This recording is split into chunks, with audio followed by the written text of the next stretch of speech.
به نام خدا، رضا تنگستانی هستم. جلسه سوم از پروژه های کاربردی رو شروع میکنیم. این جلسه میخوام بهتون بگم چطوری یه موتور سه‌فاز رو از دو محل جداگونه.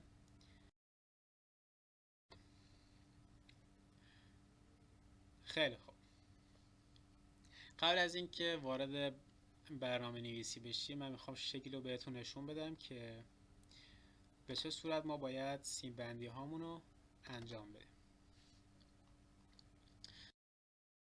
واسه لپتاپ هنگ کرد. این عکس واسه این سیم بندی PLC مونه با موتورمون که چطوری میتونیم از دو تا شاستی جدا محل‌های جداگونه میتونیم یه موتور رو راه اندازی کنیم. واسه این کار ما باید سه تا ورودی داشته باشیم.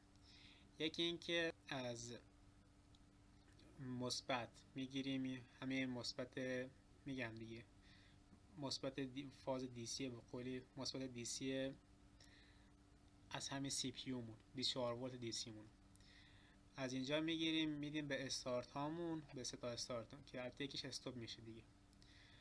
به دو تا استارت همون میدیم و به دیجیتال اینپوت هامون وصل میکنیم. همون دیجیتال اینپوت هایی که ما مشخص تو برنامه نویسی مشخص میکنیم که ما اینجا i124 صفر رو استارت یک در نظر میگیریم. پس اینجا میام چیکار میکنیم؟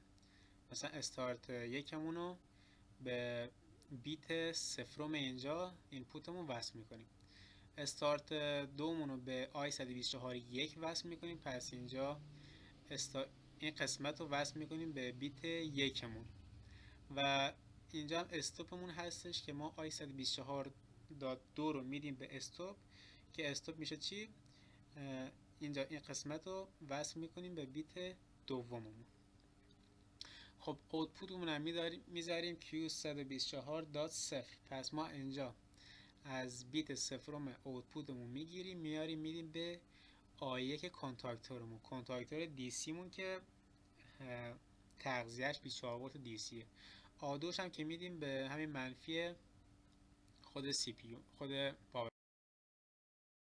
که طبیعتا مدار قدرتمون میبندیم. RST وارد میشه از سر دیگه کلیدامون به موتورمون وصل میشه. خب این در مورد سیم بندی راق برنامه نویسی پروژه که دیگه زیاد کاری نداره، قبلا انجام دادیم، حالا یه بار دیگه هم انجام میدیم. خب من یه SR میارم چون میخوام حالت دائم کار کنیم و یه شستی اینجا قرار میدم و میام یه شستی باهاش چیکار میکنم؟ اور میکنم، باهاش موازی میکنم. خب راحت می نویسیم دیگه، یعنی چیز خاص آنچنانی هم نداشت، همون چیزایی که الان داشتیم میگفتیم و اینجا می نویسیم. 124 صفر میذاریم واسه استارت اولیمون. تو سیم بندی هامونم شاسی اولمون رو به بیت صفر رو میبندیم چون خودش اونجا گفته تمام بیت هایی که رو PLC مون هستن، رو ماژولای CPU مون هستن، اونا از 124 شروع میشن. خب اینم i124.1 رو میدیم اینجا، q124 صفر هم میدیم اینجا. اونجا هم استوپ رو گذاشتیم i124.2، یعنی رو بیت دوم ما استوپ رو بستیم. پس من اینجا میزنم i124.2. خب به همین راحتی این پروژه هم اصلا حفاظ نداشت. از جلسه دیگه ما وارد برنامه حفاظتی میشیم. خب من اینا سیف میکنم و ران میزنم تا دیگه شما هم همینو ببینید و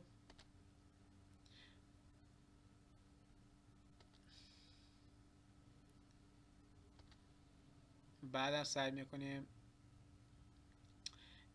FBD هم چیکار کنیم؟ بنویسیم. خب صبر میکنیم تا این سیمولاتورمون خوب بالا بیاد.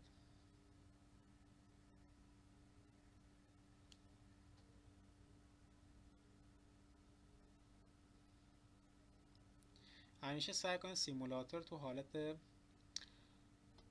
یعنی هر موقع اومد بالا دیگه همیشه بالا بمونه. واسه همین always on type رو میزنم که دیگه پایین نره.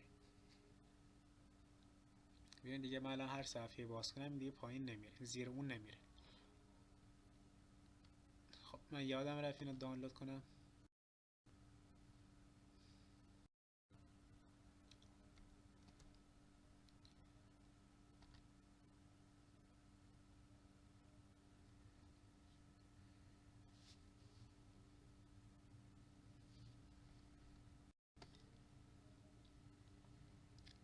اینا هم دیگه هر چی اومد یس اوکی هر چی داریم بزنیم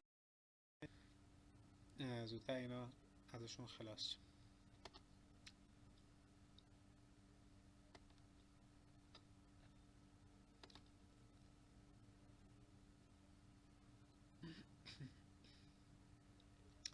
خیلی خوب، حالا من ران میزنم و یکی یکی اینا رو تست میکنم. آی 124 صفر رو میزنم. ببین موتور روشن میمونه. تا 124 رو نزنم خاموش نمیشه. بازم با این یکم بزنم بازم روشن میشه، با اینم خاموش میشه. این از نوشتن برنامه به صورت لدر. حالا میرم سراغ FBD. میخوام زبان برنامه نویسی عوض کنم، واسه همین میام رو ویو کلیک میکنم و حالت FBD رو انتخاب میکنم. ببین اینجا هم چیز خاصی نیست. گفتیم که ما الان باید چون میخوام از دو محل چیکار کنیم، اینو با قول راه اندازی بکنیم، دو تا استارت داشته باشیم. میایم از این المان استفاده میکنیم، المان اور استفاده میکنیم. ببینید اینجا معنی این میشه یعنی اور، یعنی هم با این حالت یک میشه، هم با این هر کدوم رو زدین حالتمون یک میشه. حالا شما میخوایم ورودی اضافه کنید، کافیه کلیک بکنید. ببینید الان با 4 تا ورودی میتونم اینجا برنامه‌مو بنویسم. یعنی از 4 محل من اینو میتونم چیکار کنم، به قولی کنترلش کنم. خب ما الان فعلا چون با دوتا داریم کار میکنیم به همین دوتا رو میذارم و همینو میدم به چی؟ میدم به SR مون.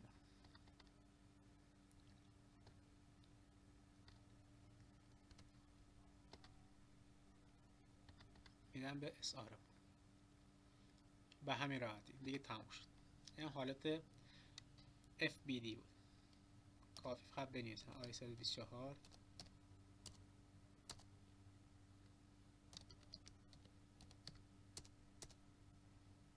اینم که خروجی مونه.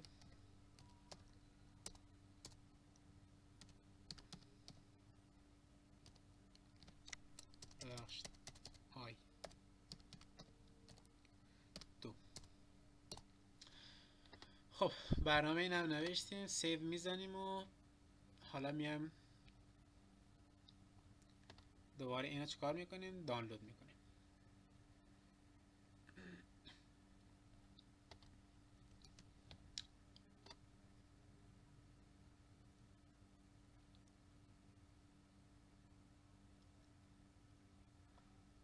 خب صبر میکنیم تا کامل دانلود بشه رو سیمولاتور تا بعد بتونیم اینو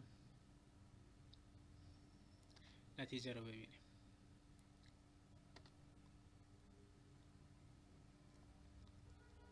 کافی من ران بزنم. خب ببینید دیگه روشن میمونه تا من آی 124 تا 2 رو بزنم. خب به همین راحتی این جلسه هم تموم شد. تا این 3 جلسه در مورد حفاظت ها صحبت نکردیم.